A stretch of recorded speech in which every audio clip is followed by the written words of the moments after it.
पता है ऑप्टिक्स अगर कोई इंसान होता ना तो क्या होता, अगर ऑप्टिक्स कोई इंसान होता तो सुप्रीम कोर्ट में जाता, केस फाइल करता बच्चों के खिलाफ, जो भी आपके सीनियर्स उनके खिलाफ, कि भाई साहब हमें तो बिना मतलब बदनाम कर दिया है, हम तो इतने बदनाम है भी नहीं, बच्चे बदनाम करके रखेंगे हम टफ हैं टफ हैं टफ है, हम किसी के दिमाग में नहीं आते। अरे अब तो सिंपल है यार, हमें भी जीने दो। ऑप्टिक्स अगर इंसान होता तो यही करता।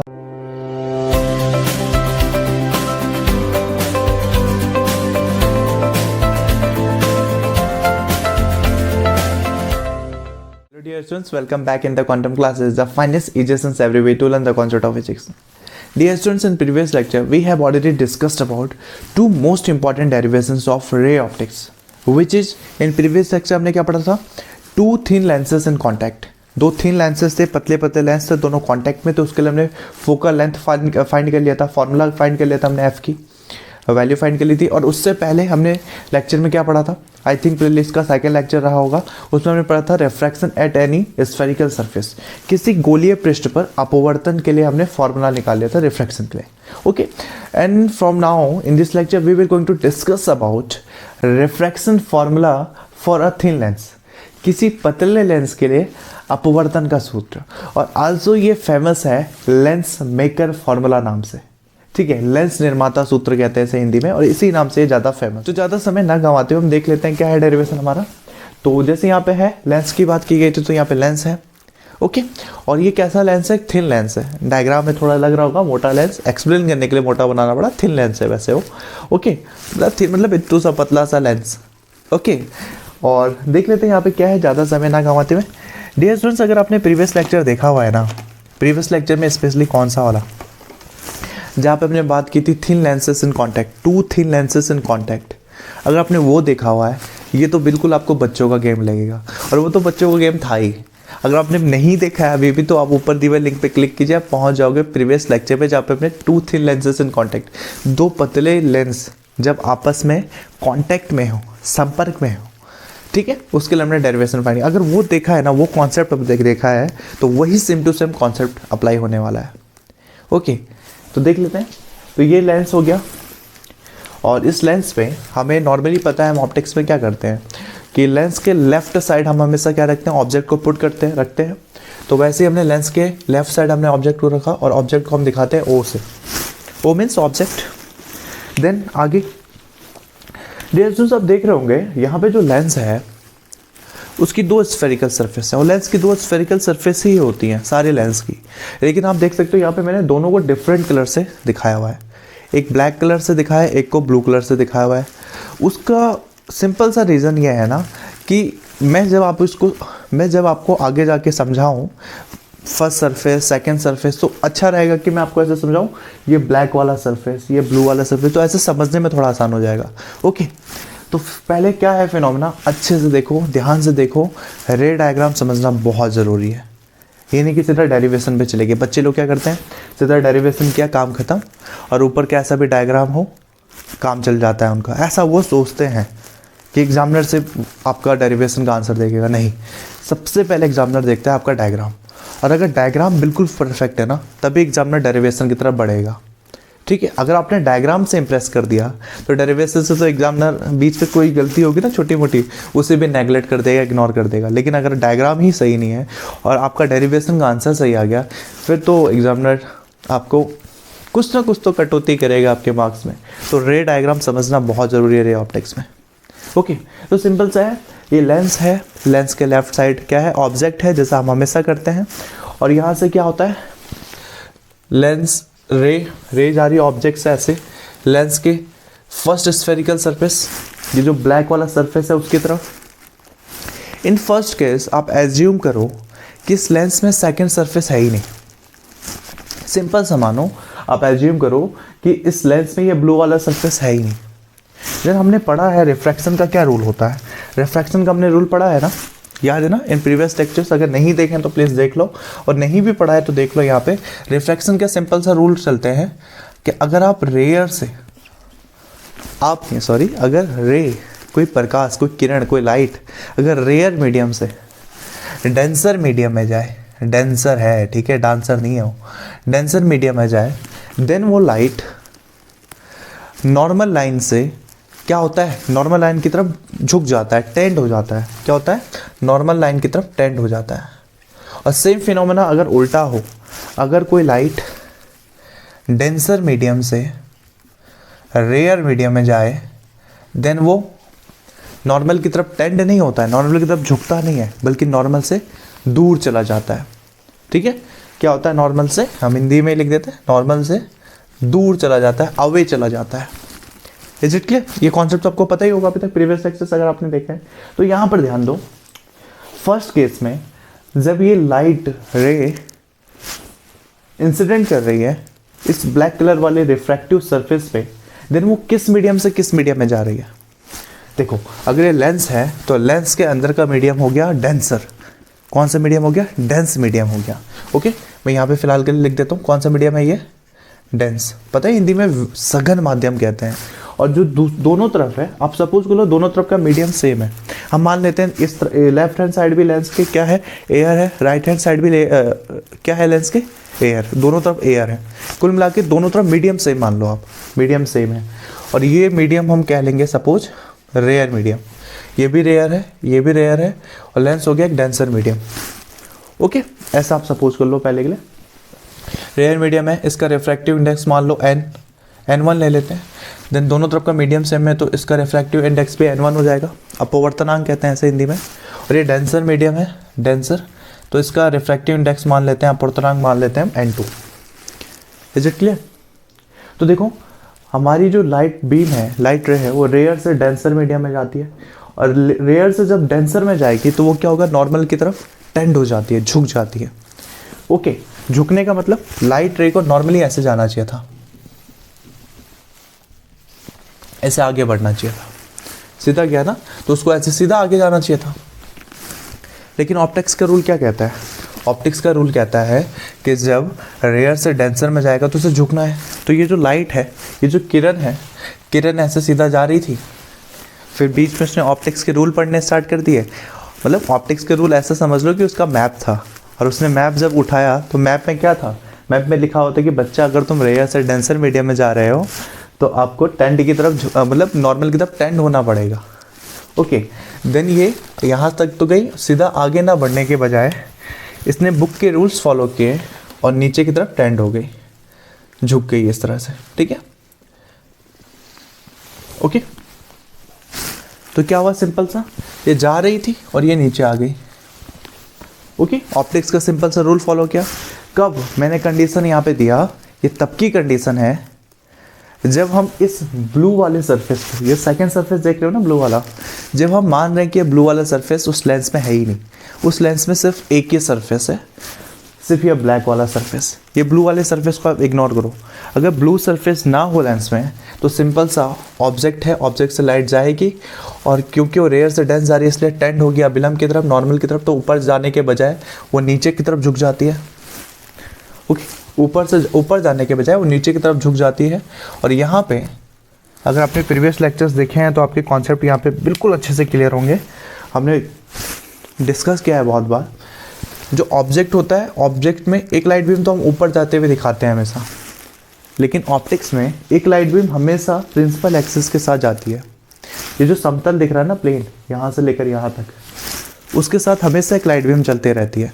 एक तो ऊपर है और एक चुपचाप शांति से आगे चलती है। ओके, और हमें ऑप्टिक्स में बेसिक्स पता है ऑप्टिक्स के, जब भी दो लाइट बीम आपस में लेंस से गुजरने के बाद या मिरर से गुजरने के बाद इंटरसेक्ट हो, टकराएं, तो वहाँ पर वो क्या करते हैं, इमेज फॉर्म करते हैं। आल्सो अगेन मैं रिपीट कर रहा हूँ, जब भी कोई लाइट बीम या लाइट रे, प्रकाश किरण, लेंस या मिरर से गुजरने के बाद आगे जाकर इंटरसेक्ट होती हैं, जहाँ पर भी इंटरसेक्ट हो, टकराए, वहाँ पे इमेज फॉर्म करेंगे।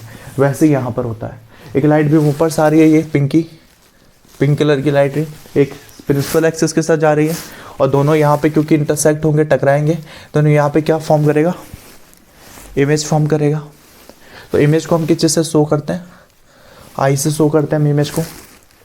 ओके, क्योंकि यहाँ पे दो रिफ्रैक्टिव सरफेस है इसलिए हमें दो इमेज मिलने वाला है, इसलिए इस इमेज को आई ना कह के हम कह देते हैं आई डैश।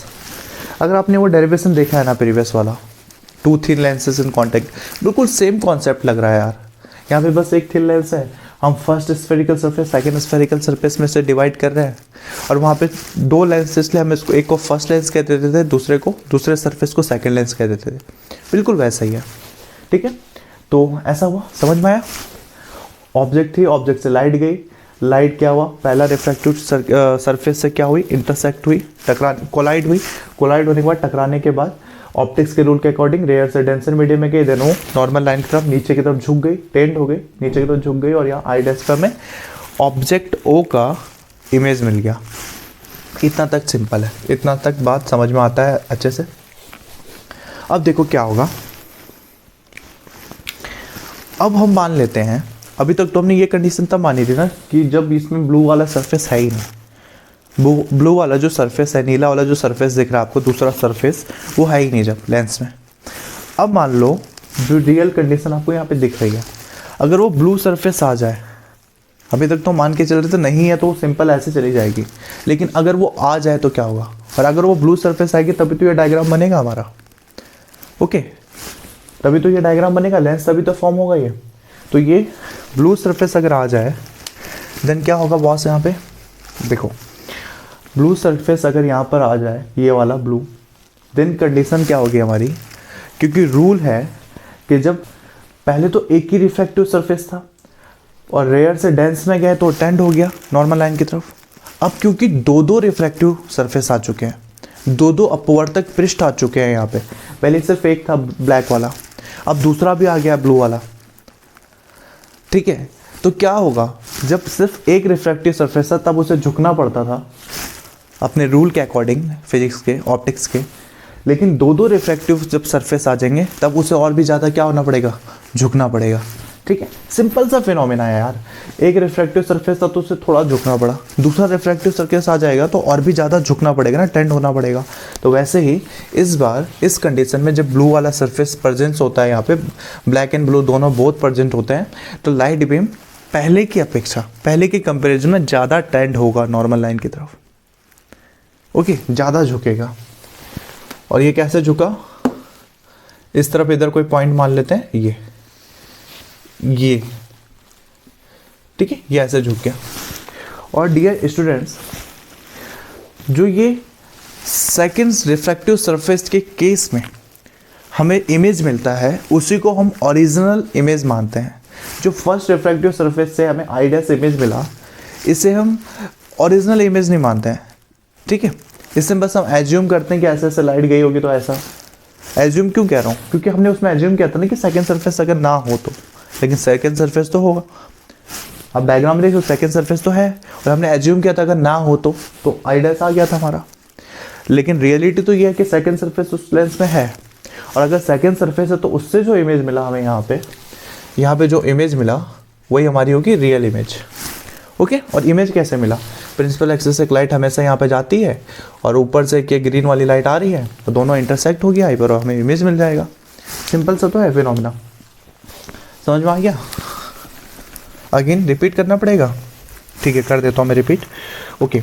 ऐसा सपोज करो कि एक लाइट बीम है, ऑब्जेक्ट से जा रही है, अगर सिर्फ एक रिफ्रैक्टिव सरफेस होता तो फिजिक्स के रूल के अकॉर्डिंग रेयर से डेंस जाने पर टेंड होगी, झुकेगी, तो ऊपर जाने के बजाय वो हल्का सा झुक गई, ऐसे जाने के बजाय वो हल्का सा झुक गई और नीचे आ गई, और देन आई डैश हमें मिल गया। ये तब की कंडीशन है जब हम सेकंड रिफ्रैक्टिव सरफेस को इग्नोर कर रहे हैं। अगर सेकंड रिफ्रैक्टिव सरफेस भी आ जाए, देन ये लाइट बीम जो थोड़ा झुक रही थी, अब ये पहले से भी और ज़्यादा झुकेगी नीचे की तरफ, पहले से और भी ज़्यादा, पहले थोड़ा झुक रही थी, अब थोड़ा ज़्यादा झुकना पड़ेगा। घर की कंडीशन है ना, ऐसे सपोज कर लो ऐसा कि घर में आपकी मम्मी पापा है, और मम्मी पापा दोनों ही स्ट्रिक्ट हैं, और आप अभी कुछ दिनों तक आप हॉस्टल में हो, बाहर हो, या नानी क्या गए हुए हो। अगर आप अचानक घर आ जाते हो तो घर में क्या है, सपोज़ अगर पापा जॉब पे गए, मम्मी घर पर है, तो क्या होगा, मम्मी स्ट्रिक्ट है, मम्मी के सामने आपकी थोड़ी बोलती बंद हो जाएगी, आप थोड़ा चुप रहोगे। और अगर पापा आ गए ऑफिस से और देन मम्मी पापा दोनों रहे वहाँ पे, दोनों ही रिफ्लेक्टिव सरफेस रहे, देन आपकी बोलती और भी ज़्यादा क्या हो जाएगी, बंद हो जाएगी, हालत और भी ज़्यादा ख़राब हो जाएगी ना, और ज़्यादा टेंशन में आ जाओगे, आप चुप रहोगे बिल्कुल। वैसे ही प्रेशर यहाँ पे लाइट फील कर रहा है, लाइट के लिए मम्मी पापा क्या, एक ब्लैक सरफेस एक ब्लू सरफेस। जब ब्लैक सरफेस था, ब्लू वाला सरफेस कहीं गया हुआ था मान लिया हमने, तो लाइट झुक कर रहता था हमेशा। और जब ब्लू वाला सरफेस भी आ गया तो लाइट को और भी ज़्यादा क्या करना पड़ेगा, झुकना पड़ेगा, डबल झुकना पड़ेगा। पहले सिर्फ एक ही बार था झुकना पड़ेगा, लेकिन जब दूसरा सरफेस आ गया तो और भी ज़्यादा प्रेशर आ गया उस पर, और भी ज़्यादा उसे क्या करना पड़ेगा, नॉर्मल की तरफ झुकना पड़ेगा। अब समझ में आ गया? ओके, तो रे डायग्राम इतना सा यार, तब बोलते हैं ऑप्टिक्स टफ है। ऑप्टिक्स को बदनाम किया गया है टफ है। ऑप्टिक्स टफ नहीं है यार, ऑप्टिक्स टफ नहीं है, सीनियर्स ने कह दिया ऑप्टिक्स टफ है। ऑप्टिक्स ईजी भी नहीं है, ये भी बोल रहा हूँ। ऑप्टिक्स ऐसे बच्चों का गेम भी नहीं है, लेकिन बच्चों का गेम बन सकता है ये ऑप्टिक्स। कब बनेगा? जब आपके अंदर थोड़ा पेशेंस होंगे। ऑप्टिक्स में जितने भी डेरिवेशन होते हैं ना, बहुत लेंथी चले जाते हैं। स्टेप्स बहुत सिंपल होते हैं, थोड़ा सा कॉमन सेंस लगाओ, स्टेप्स बहुत सिंपल होते हैं, लेकिन डेरिवेशंस लेंथी चले जाते हैं। और उस लेंथी डेरिवेशन को सॉल्व करने में बस आपके अंदर अगर क्या है, पेशेंस है ना, तो आप ऑप्टिक्स को बिल्कुल बच्चों का गेम बना दोगे। अगर जिसके पास पेशेंस नहीं है, सब्र नहीं है, तो उसके लिए ऑप्टिक्स टफ है और रहेगा, हमेशा ही रहेगा। ओके, देन डिस्टेंस देख लेते हैं इनका। डिस्टेंस डिस्टेंस डिस्टेंस डिस्टेंस, ये ऑब्जेक्ट से लेंस की डिस्टेंस हम नॉर्मली क्या दिखाते हैं हर बार, ऑब्जेक्ट से लेंस की डिस्टेंस को यू से दिखाते हैं। हम 10 से यही करते आए हैं, ऑब्जेक्ट से लेंस की डिस्टेंस को यू से। देन इमेज की लेंस से डिस्टेंस, ये आई डैश है, तो इमेज को नॉर्मली हम वी से दिखाते थे, और क्योंकि ये आई डैश शो किया हुआ है इसलिए हम इसको वी डैश शो करेंगे। और मेन इमेज हमारी आई, इसकी लेंस है, इसको हम दिखा देते हैं वी से। ओके, अच्छा ये जो पिंक वाली लाइन है ना, इसको मैं डॉटेड लाइन दिखा रहा हूँ, क्योंकि ये रियल इमेज नहीं है ना, एज्यूम किया गया। एज्यूम करने की कंडीशन में हमें ये इमेज मिला। जब रियल इमेज ना हो, एज्यूम किया जाए, देन हम उसको हमेशा ऑप्टिक्स में किसी भी इमेजिनरी लाइन को डॉटेड लाइन से शो करते हैं, तो वो हो गया हमारा आई डैश। ओके, अगर आप नहीं भी करते डॉटेड तो ऐसे नहीं एग्जामिनर नंबर काट लेगा, लेकिन अगर आपने कर दिया तो एग्जामिनर ज़्यादा इंप्रेस हो जाएगा थोड़ा, ठीक है, कि आप डिटेलिंग जानते हो ऑप्टिक्स को। इसके डेरिवेशन पे आते हैं बॉस। डेरिवेशन तो बिल्कुल सिंपल है, अगेन यही कहूँगा, वो थिन लेंसेज एंड कॉन्टैक्ट वाला अगर आपने देखा हुआ है ना, तब तो आपके मज़े हैं, ठाट है आपके, बहुत ईजिली सॉल्व कर लोगे। अच्छा, इसका रिफ्रैक्टिव इंडेक्स कितना था? इसका था, अरे बॉस इंक कौन पी जाता है यहाँ पे, मुझे लगता है मेरे सोने के बाद यहाँ पे कोई भूत चुड़ैल आती है, सारा इंक पी के चली जाती है। और इधर का मीडियम N1, इधर का भी मीडियम N1 है। ओके, देन सॉल्व कर लेते हैं। डियर स्टूडेंट्स, डियर बच्चा पार्टी, तो पहले लाइट बीम अंदर जा रही है फर्स्ट रिफ्रैक्टिव सरफेस के केस में। फर्स्ट रिफ्रैक्टिव सरफेस के केस में यहाँ पे हम लिख देते हैं फॉर फर्स्ट रिफ्रैक्टिव सरफेस वगैरह, आप कुछ लिख दो यहाँ पे। यहाँ पे हम लिख, अरे यार इतना सन्नाटा क्यों है यहाँ पे, ओ माय गॉड 1:13, 1:13 हो रहे हैं रात के, और ये फिजिक्स का लव जगा के रखा हुआ है इतने रात को, वो भी उत्तराखंड की ठंड है यार, बहुत ठंडा लग रहा है यहाँ पे। हालात देख सकते हो, मेरे हाथ बिल्कुल ठंडे पड़ चुके हैं यहाँ पे रूम के अंदर जैकेट पहन के पढ़ाना पड़ रहा है यार। पढ़ लो थोड़ा, ठीक है, इतनी मेहनत कर रहे हैं, पढ़ लो थोड़ा, ठीक है यार, ठंड हो रही है, हाथ जम रखा है यार, हाथ जम रहा है। Okay, for first refracting surface, for first refracting surface of lens, for first refracting surface of lens, आप पूरा करना चाहो तो पूरा कर लेना, मैं नहीं कर रहा हूँ, शॉर्टकट कर रहा हूँ। For first refracting surface of, for first refracting surface Hindi में क्या कहेंगे, पहले अपवर्तक पृष्ठ के लिए, जो पहला किससे कोलाइड हो रहा है, ब्लैक वाला ना, तो फर्स्ट रिफ्रैक्टिंग सरफेस के लिए हम क्या ले लेंगे यहाँ पे, ऑब्जेक्ट डिस्टेंस पहले ले लो। क्या है यहाँ पे हमारा ऑब्जेक्ट डिस्टेंस, ऑब्जेक्ट डिस्टेंस कितना है बॉस, देखो यू है हमारा। ओके, और फर्स्ट के केस में इमेज क्या मिली हमें, आई डैश मिली। ऑब्जेक्ट डिस्टेंस तो क्या हो गया, फर्स्ट के केस में इमेज डिस्टेंस कितना हो गया बॉस हमारे, इमेज डिस्टेंस इक्वल हो गया, देखो कितने से हो गया हमें, वी डैश से, ये हो गया हमारा वी डैश। देख लेते हैं यार, कैमरा ऑन भी है कि बोले जा रहा हूँ। Okay, all set fine, okay all clear, तो इतना हो गया। अब आगे देखते हैं। अच्छा यहाँ पे देखना, हमने रिफ्रैक्शन के, जब आपने सेकंड डेरिवेशन देखा होगा आपने इसका प्ले लिस्ट में, वहाँ पे हमने रिफ्रैक्शन की बात की थी।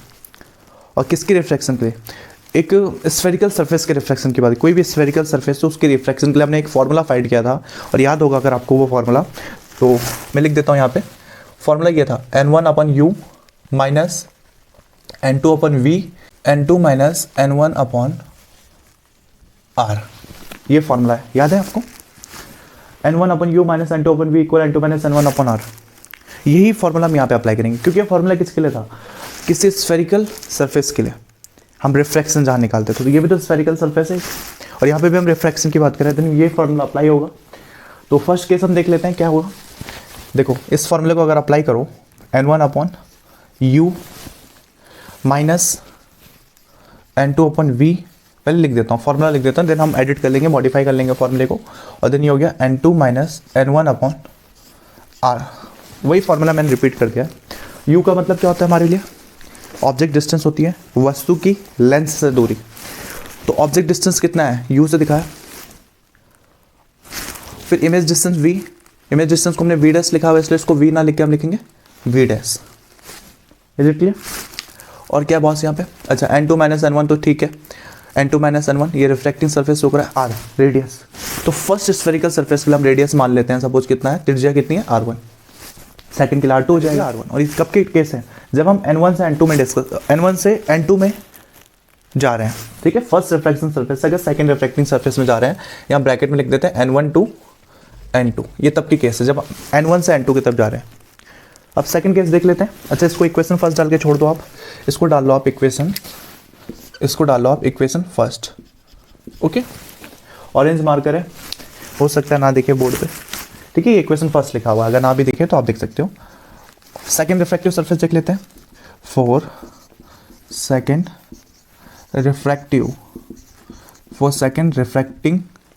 रिफ्रैक्टिंग कह लो, हाँ रिफ्रैक्टिंग कह सकते हैं, रिफ्रैक्टिव कह लो सरफेस। फर्स्ट केस में तो हम N1 से N2 के अंदर, N1 मीडियम से N2 मीडियम एंटर कर रहे थे, मतलब बाहर से कांच के अंदर उस लेंस के अंदर एंटर कर रहे थे N1 मीडियम से N2। अब हम क्या कर रहे हैं, अंदर से बाहर, लेंस से हम बाहर निकल रहे हैं, मतलब लेंस का एक डेंसर मीडियम है जिसका रिफ्रैक्टिव इंडेक्स N2 है। हम N2 से N1 में जा रहे हैं, N2 से N1 में जा रहे हैं, N2 से N1 में जा रहे हैं, एंटर कर रहे हैं। पिछले बार उल्टा था, पिछले बार N1 से N2 में जा रहे थे, बाहर से अंदर जा रहे थे, इस बार अंदर से बाहर जा रहे हैं, ठीक है। तो इस केस में जब भी देखना सेकंड रिफ्रैक्टिव सरफेस का केस है तो एक फिनोमेना याद रखना, या फिर ये जो लाइन है ना, ये की पॉइंट है डेरिवेशन की, इस पूरे डेरिवेशन की सबसे मेन लाइन है। अगर फिर से रिपीट करो, अगर आपने थिन लेंसेस इन कॉन्टैक्ट वाला डेरिवेशन देखा है ना, तो आपको याद ही आ गया होगा, ठीक है। नहीं भी देखो तो आप ये लाइन याद रखो, यहाँ पर भी लिखा हुआ है। लाइन क्या है, स्टेटमेंट क्या है कि फर्स्ट रिफ्रैक्टिव सरफेस के लिए जो इमेज होती है, फर्स्ट रिफ्रैक्टिव सरफेस के लिए जो इमेज होती है वो सेकंड रिफ्रैक्टिव सरफेस के लिए ऑब्जेक्ट का काम करता है। अगेन रिपीट कर रहा हूँ, फर्स्ट रिफ्रैक्टिव सरफेस के लिए जो इमेज होती है वही पॉइंट सेकंड रिफ्रैक्टिव सरफेस के लिए ऑब्जेक्ट का काम करता है। हिंदी में बोल रहा हूँ इसको, पहले परावर्तक पृष्ठ से प्राप्त प्रतिबिंब, पहले से क्या मिला हमें, आइडियस मिला ना, इमेज, वही आइडियस सेकंड रिफ्रैक्टिव सरफेस के लिए ऑब्जेक्ट का काम करेगा। पहले के लिए ऑब्जेक्ट ये था, ओ इमेज मिला आइडियस, लेकिन जब सेकंड की बात आएगी तो सेकंड के केस में ऑब्जेक्ट बन जाएगा ये आइडियस। जो अब तक इमेज था, पहले के लिए वो इमेज था, सेकंड रिफ्रैक्टिव सरफेस के केस में हम उसको क्या कहेंगे, ऑब्जेक्ट कहेंगे, वस्तु कहेंगे, और उस वस्तु की, ऑब्जेक्ट की इमेज क्या मिलेगी हमें, आई। Okay, is it clear? इससे हम डेरिवेशन को सॉल्व करने के लिए बनाते हैं, इसका यूज करते हैं डेरिवेशन। हमें तो पता है ना, रियल ऑब्जेक्ट तो यही है लेफ्ट हैंड साइड, लेकिन डेरिवेशन को इजीली सॉल्व करने के लिए हम ऐसा स्टेटमेंट रखते हैं सामने, और इससे डेरिवेशन हमारा ऑप्टिक्स में इजीली सॉल्व हो जाता है, कवर करेगा। ओके, तो ये हो गया। तो लिख लेते हैं यहाँ पे, जैसे हमने पिछले बार लिख दिया था, object distance, image distance. Boss marker कहाँ गया हमारा? ये सच में यहाँ पे भूत पिशाच तो नहीं है ना, मार्कर गायब होता रहता है। तो देखो ऑब्जेक्ट डिस्टेंस क्या हो जाएगा यहाँ पे, ऑब्जेक्ट डिस्टेंस इक्वल, और साथ में लिख देते हैं इमेज डिस्टेंस इक्वल। देखो सेकंड रिफ्रैक्टिव सरफेस के लिए हमने देख लिया है ऑब्जेक्ट डिस्टेंस, ऑब्जेक्ट, तो सेकंड रिफ्रैक्टिव सरफेस के लिए ऑब्जेक्ट कौन है, जो पहले के लिए इमेज था, जो पहले के लिए इमेज था वो सेकंड के लिए ऑब्जेक्ट है। तो पहले रिफ्रैक्टिव सरफेस के लिए इमेज कौन था, आइडियस था। इस ओ का इमेज क्या मिला हमें, आइडियस मिला, और यही आइडियस सेकंड रिफ्रैक्टिव सरफेस के लिए, दूसरे अपवर्तक पृष्ठ के लिए एक ऑब्जेक्ट बन जाएगा वस्तु, जो अभी तक इमेज था ना वो ऑब्जेक्ट बन गया, ये आइडियस। इसलिए ऑब्जेक्ट डिस्टेंस के लिए हम इस आइडियस वाले डिस्टेंस को देखेंगे, और आइडियस की डिस्टेंस कितनी है, वी डैश। यहीं में बच्चे कंफ्यूज होते हैं, यहीं पर ये लाइन अच्छे से समझ लो, जो सेकंड के लिए, जो पहले के लिए इमेज थी वो सेकंड के लिए ऑब्जेक्ट बन गई। इसलिए ऑब्जेक्ट डिस्टेंस की जगह पे, क्योंकि आइडियस अब ऑब्जेक्ट बन चुका है, इसलिए ऑब्जेक्ट डिस्टेंस के लिए हम आइडियस की लेंस से डिस्टेंस देखेंगे, और वो हमें पता है वी डैश। और image distance, second refractive surface से तो इमेज सिंपल है, वी मिला है, तो उसको वी लिख दो normal, object v dash, object distance, image distance v. Rule follow करो वो वाला। देखो क्या है फार्मूला, माइनस N1 N2, ये फार्मूला तब बना हुआ था, ये फार्मूला भी इस केस में है जब हम N1 से N2 एंटर कर रहे हो, तो n1 से n2 तो फर्स्ट स्टेप में सिंपली आ गया। लेकिन जब हम n2 से n1 एंटर कर रहे हो, उल्टा हो n2 से n1, देन कुछ ज़्यादा मेहनत नहीं करनी है, कुछ ज़्यादा मेहनत नहीं करनी है, बस n1 की जगह n2 लिख दो, n2 की जगह n1 लिखो। तो इस फॉर्मूले में आप देखो यहाँ पे, इस फॉर्मूले में n1 है ना, वहाँ n2 रखो, सिंपल सा। अरे बुद्धा जी, तो ये आ गया n1 की जगह n2, u का मतलब ऑब्जेक्ट डिस्टेंस। तो ऑब्जेक्ट डिस्टेंस कितना है हमारा, देखो v डैश से दिखा रखा है हमने ऑब्जेक्ट डिस्टेंस को यहाँ पे, तो ये हो गया हमारा v डैश, फिर क्या है प्लस n2 है, तो n2 की जगह क्या लिखना है, n1 लिखना है, और फिर v मतलब इमेज डिस्टेंस। इमेज डिस्टेंस को किस चीज़ से हमने v से ही डिनोट किया यहाँ पे, इक्वल कितना है n2 माइनस n1।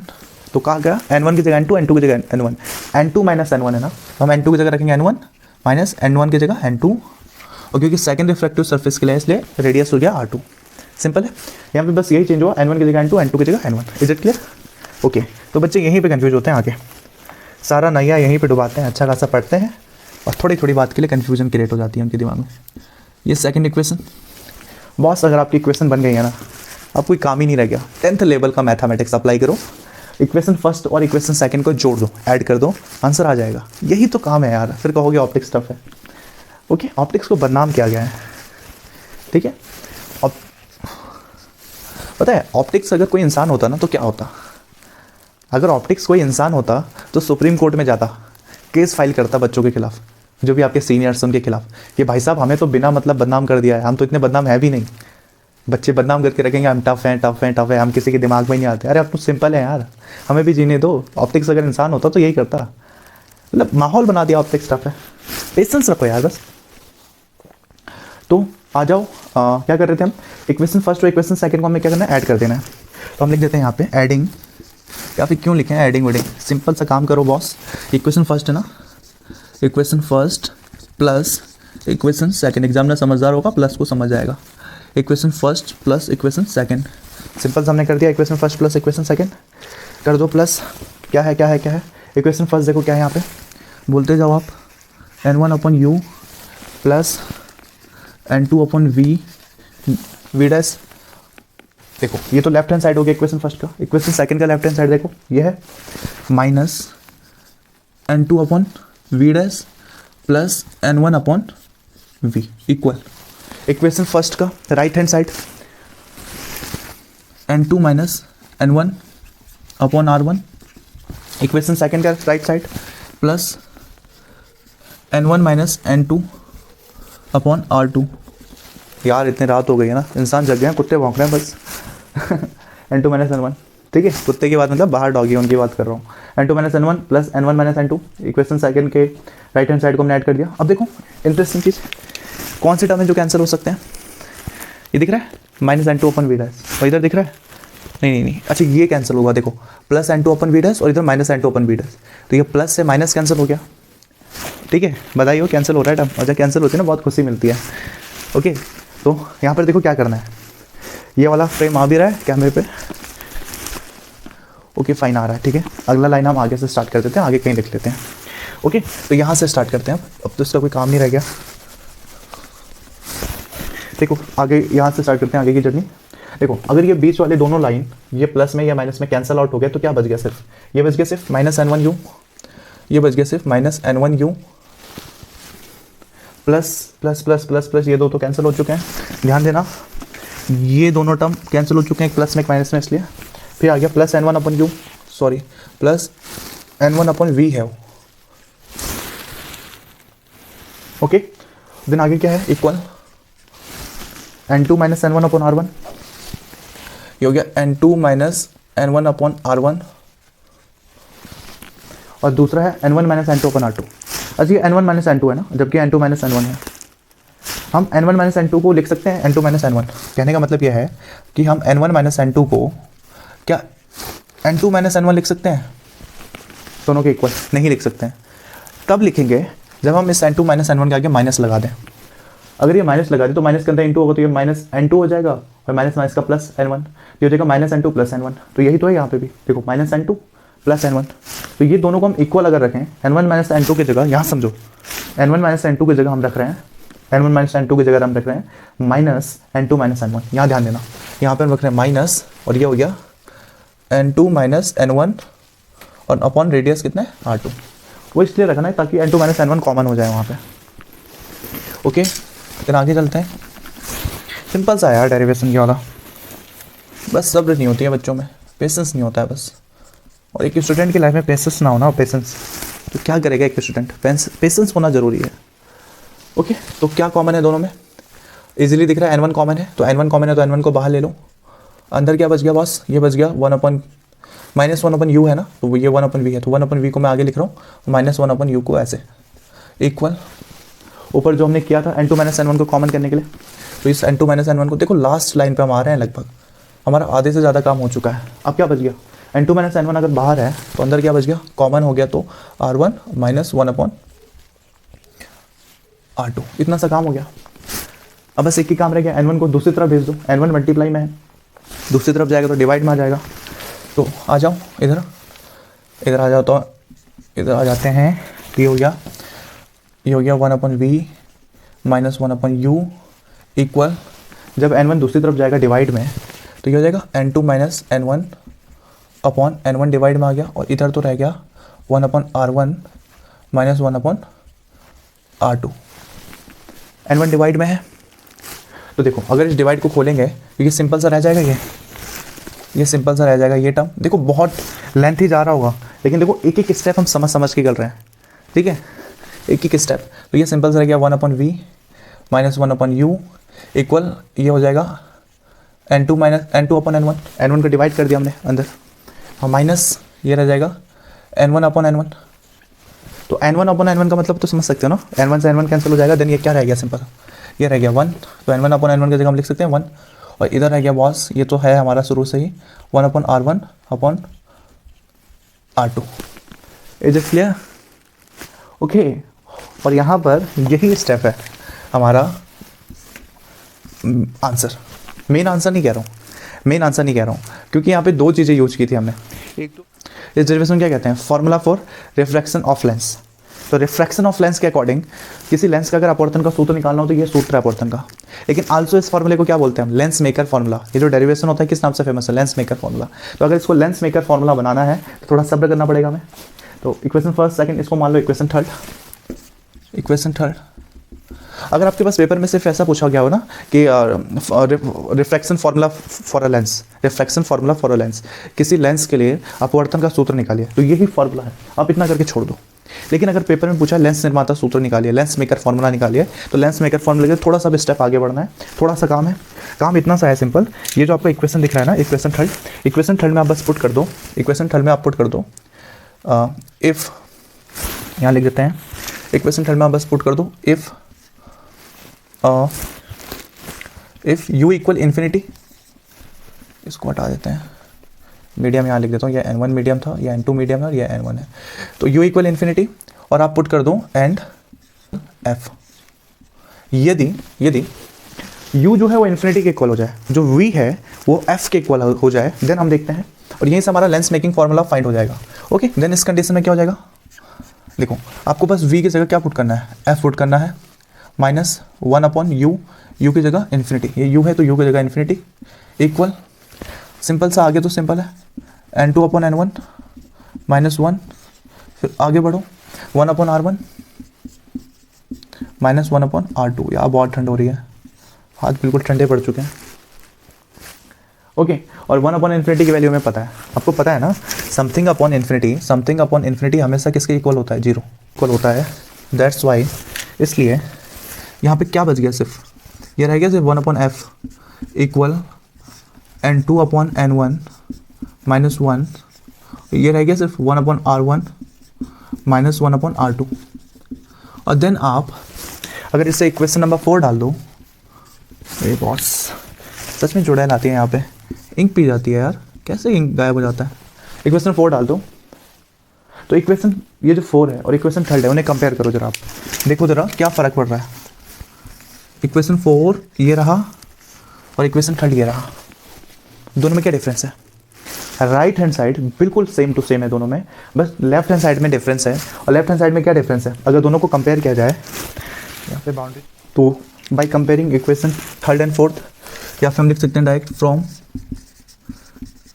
इक्वेशन किस किस को ले रहे हैं, from equation third and fourth, from equation third and fourth आप कंपेयर करो। राइट हैंड साइड तो दोनों का इक्वल है बिल्कुल, देखो n2 upon n1 minus 1, n2 upon n1 minus 1, 1 upon r1 minus 1 upon r2, दोनों सेम है। लेकिन लेफ्ट हैंड साइड देखो, इक्वेशन फोर्थ के लेफ्ट हैंड साइड हम क्या देख रहे हैं, इक्वेशन फोर्थ के लेफ्ट हैंड साइड क्या लिखा हुआ है 1 upon f, जबकि इक्वेशन थर्ड के लेफ्ट हैंड साइड कितना है 1 upon v minus 1 upon u। और ये फॉर्मूला देख के कुछ याद आ रहा है, हाई स्कूल का 10th का होता था ना ये लेंस फॉर्मूला। दैट्स वाई हम इस डेरिवेशन को क्या बोलते हैं, आल्सो लेंस मेकर फॉर्मूला। अगर आपसे पूछा गया लेंस मेकर फॉर्मूला दीजिए, आप डेरिवेशन कीजिए, डिराइव कीजिए, देन आपको ये जो ब्लू कलर की जितने भी स्टेप्स दिख रहे हैं ना, ब्लू वाले स्टेप्स, ये सब करने पड़ेंगे। लेकिन अगर आपको सिंपल पूछा है कि आप फॉर्मूला निकालिए किसी लेंस के रिफ्रैक्शन के लिए, किसी लेंस के अपवर्तन के लिए फॉर्मूला निकाले, तो आप बस यहाँ पे ये जो ब्लैक वाले जितने भी दिख रहे हैं आपको बस ये ब्लैक वाले स्टेप्स करने हैं। लेकिन एक्स्ट्रा पूछ दिया लेंस मेकिंग फॉर्मूला, तो ये ब्लू वाले स्टेप्स देख लेना आप, सिंपल है ना। स्क्रीनशॉट ले लो पहले इसका, ओके स्क्रीनशॉट ले लो आप इसका, देख लो बॉस बहुत ठंडा हो रहा है यहाँ पे, और करीब 145 के आसपास हो चुका है, 145 सर्दियों की रात उत्तराखंड, आओ कभी उत्तराखंड, गुजारो कुछ पर उत्तराखंड में। ओके तो ये हो गया, तो अभी के लिए इतना ही, मिलते हैं नेक्स्ट लेक्चर में, ठीक है।